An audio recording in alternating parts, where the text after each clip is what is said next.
there, I'm back. So in my last video I was talking about the dorsolateral prefrontal cortex and its functions. So I want to talk a little bit about its connections, and then we'll talk a little bit maybe about the cingulate gyrus here and the ventrolateral prefrontal cortex and the premotor areas and the primary motor cortex. Okay, so the dorsolateral prefrontal cortex has connections to the orbital frontal cortex. Information probably flows from this area to this area. So first you decide how important something is to you and think about a decision, and then cause the dorsolateral prefrontal cortex to execute that decision. Some people think that's through the nucleus accumbens, regulating projections that go up to the dorsolateral prefrontal cortex and the other areas of the prefrontal cortex.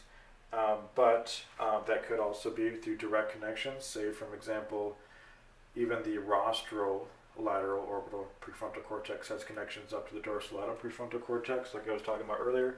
Also via the medial dorsal nucleus of the thalamus, that also goes up to this area. But we also have the ventrolateral and the ventral anterior nuclei in the thalamus that go up to the dorsolateral prefrontal cortex. So I said that all that to say that this is connected to the orbital frontal cortex. It's connected to these three nuclei that I talked about: the medial dorsal, the ventral anterior, the ventrolateral nuclei in the thalamus that have projections going out from other areas of the cortex. It's connected to the anterior cingulate cortex, which is important in error detection, for example. It's also part of an attentional network that includes this dorsolateral prefrontal cortex and like parts of the parietal cortex in the moment-to-moment task attention network. So this is understandable. So is this, because this is your short-term memory, and this is also important with visual information, even what you're feeling in your hand and recognizing it, knowing where your fingers are, probably be important to hear, and your Brahman's area 39. So also, the superior temporal gyrus is connected to the dorsolateral prefrontal cortex. I remember sound is perceived here in the transverse part at least, and then Brahman's area 22, it also extends into this area here. Wernicke's region includes this area here, so things that you hear.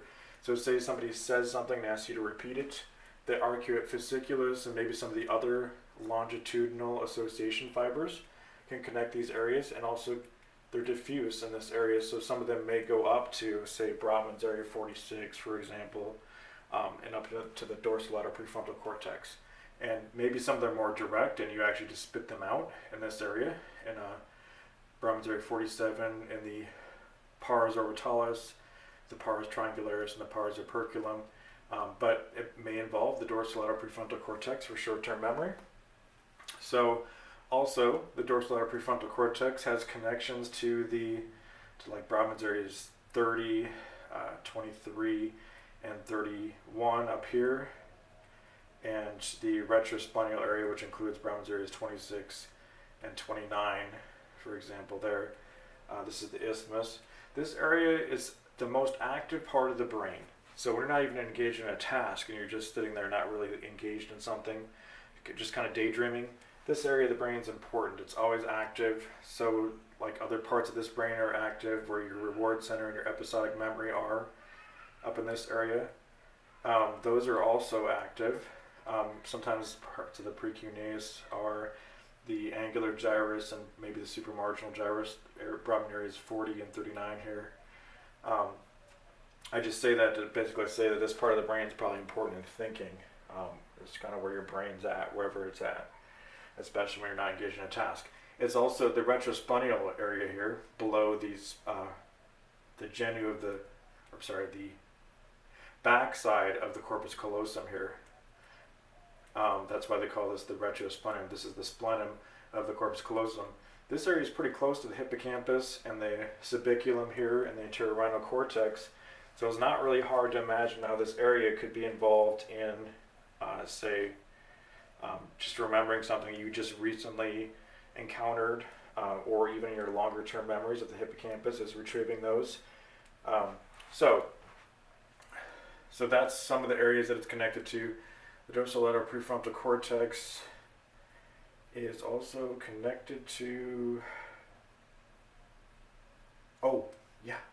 your premotor areas.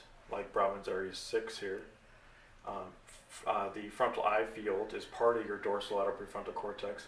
The frontal eye field is Brodmann's area 8, and it may also not just move your eyes around, but it's also going to direct your eyes towards things you're curious about in space, and it probably has to communicate with the parietal lobe, which is the where network, right?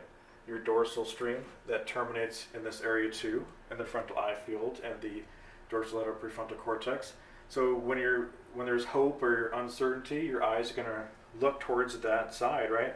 The contralateral frontal eye field is going to control your other eyeball. It's going to go through the middle part of the brain and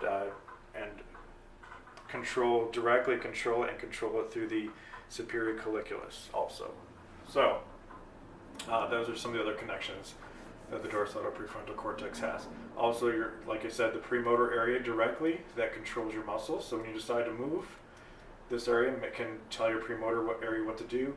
Now, the basal ganglia is going to be involved in that also, but the premotor area has programs. So especially the medial part, probably this area here, has more of your endogenous attention, your endogenous cues for movement are probably more in this part, whereas your exogenous cues for movement, like if you've been programmed to do, when you encounter one stimulus, you do something, or you wait like a second and then you do something, like if you're training a monkey or training like an athlete to do something and they have to wait, or maybe anything where you're actually cued to do something, you're using more the lateral portion, which makes sense because this is like the mirror network here connects these two, and so you're going to want to be able to pay attention to something and then react to it. Broca's at Brodmann's area 44 here, which is the pars operculus, has a similar function in just spitting back information even, or even these areas are more like premotor areas, like the pars triangularis and the pars orbitalis, which have to retrieve like semantic information, take the semantic information, find the word, and then execute that and talk.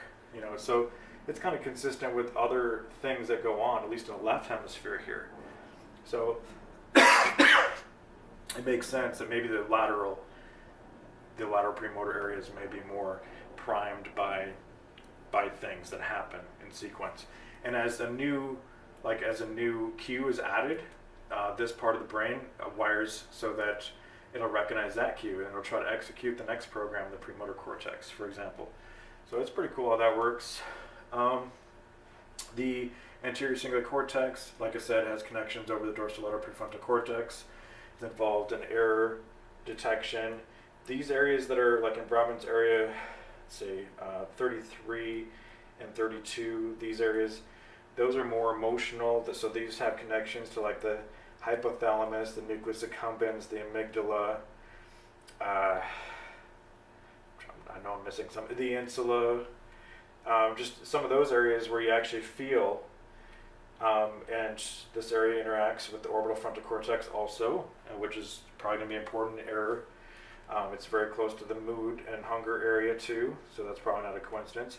This area has underneath the actual gray matter, or actually in this case, lateral to this gray matter, if you go deep to this, you have the cingulum, which connects and probably even connects parts of the prefrontal cortex here to the retrosplenial area here and the hippocampus, the anterior rhinal cortex. These areas are connected through white matter tracts that go underneath the cingulate cortex. So this is also, the cingulate cortex is also part of Pape's circuit, which involves the hippocampus, which is connected to the mammillary body and goes up to the anterior thalamic nucleus, and that goes up to the cingulate cortex and the cingulum. So you have a circuit here too involved in learning. So this is more the emotional part, this is more the attentional part, recognizing error, morality, some of those things occur in this area. So this is more cognitive and this is more emotional. So now moving on to the ventrolateral prefrontal cortex. I talked a little bit about this. This is lateralized. This is more language on the left side. On the right side, it's more spatially oriented and what your muscles are doing and how you're executing something. if you all of a sudden encounter something you didn't expect, like remember this is the lateral, like I was talking about, the lateral premotor areas are more responsive to cues. Well, on the other side, you know, if on the right side, if you're surprised by something and you have to adapt to it, you're using some of the same faculties, but just on the other side to decide what to do and how to change your course of action in these areas.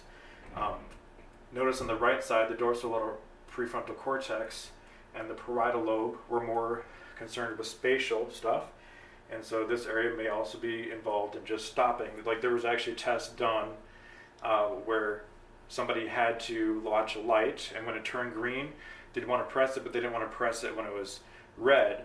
Well, it would turn green, they're going to press it, and then it would turn red. If they have damage to this area, they're more likely to press it without stopping when it turns red. So this would also be a part of the attentional network too, right? So you have to pay attention to things in space. Obviously, we got to pay attention to what we're saying and what we're thinking, and then how to actually spit that out in a motor kind of right kind of way. So like instead of read, it's right. It's on the right side. Okay. Anyway, moving back, there's the premotor area, then there's the primary motor cortex and the precentral gyrus. This area houses a lot of our actual BET cells, which are our pyramidal cells that go down to our muscles and tell them what to do. In fact, like only 30% are in the premotor cortex. So if the rest are in this area, that's like what, 70% then of our projections down to our muscles through the pyramidal tracts are coming from the primary motor cortex. This is laid out such that it's more based around function.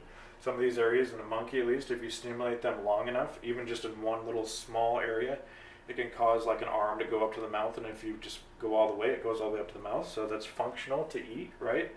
You know, things like that, where it's not just if you stimulate one spot, it's just going to stimulate like one muscle fiber. It's not really laid out that way. It's laid out kind of like I was talking about the orbital or the occipital lobe, and the processing of vision here is more around function and recognizing things. This is more laid out more to actually execute a certain movement. So that's my summary of the brain, the cerebral cortex. I hope you enjoyed this. Thank you.